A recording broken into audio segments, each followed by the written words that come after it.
le rôle des hommes blancs hétérosexuels dans la société?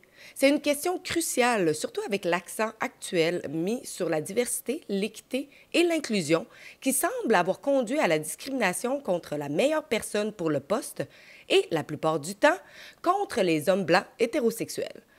Dans divers secteurs des environnements d'entreprise au paysage politique, il semble y avoir un changement vers la priorisation d'individus de certaines démographies plutôt que la considération de la compétence et du mérite.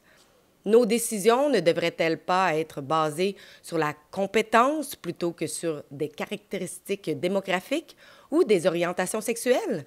Il y a environ un an, j'ai signalé que l'Université Laval excluait les hommes blancs hétérosexuels d'un poste de chaire de recherche, un cas clair de discrimination.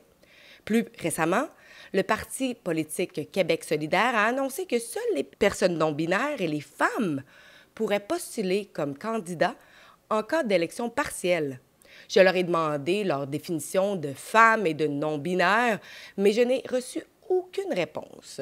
Ce manque de clarté est préoccupant car les individus pourraient potentiellement pseudo-identifier sans critères clairs.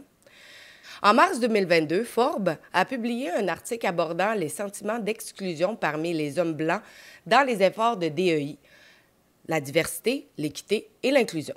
Une étude a révélé que près de 70 des hommes blancs se sentaient oubliés par ces initiatives, souvent incertains de leur inclusion. Cette incertitude a bien sûrement conduit au désengagement de leur part. Au Canada et au Québec, tant au niveau fédéral que provincial, la discrimination basée sur le genre est protégée par la Charte des droits et libertés de la personne.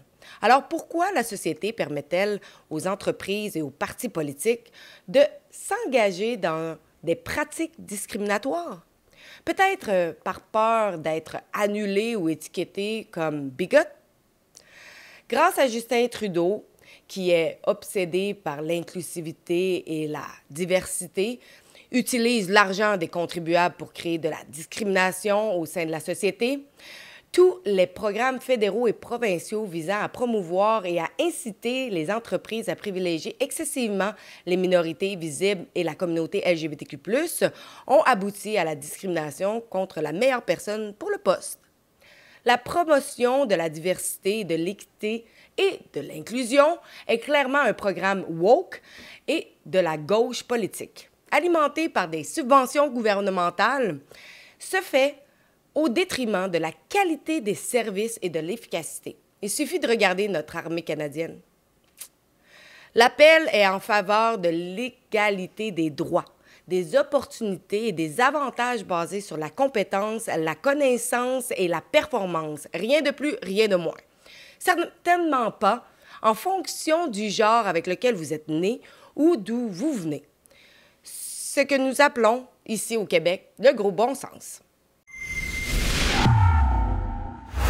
N'oubliez pas d'encourager notre journalisme et une manière de le faire, c'est de vous rendre à notre boutique en ligne, rebelnewsstore.com. Vous pouvez vous procurer certains de notre marchandise. On a des super t-shirts, on a plein de différentes marchandises. Je vous invite à aller voir. Vous pouvez également utiliser mon code Alexa10, ça vous donne 10 % et nous faisons la livraison un peu partout au Canada. Donc, je vous laisse aller regarder à rebelnewsstore.com.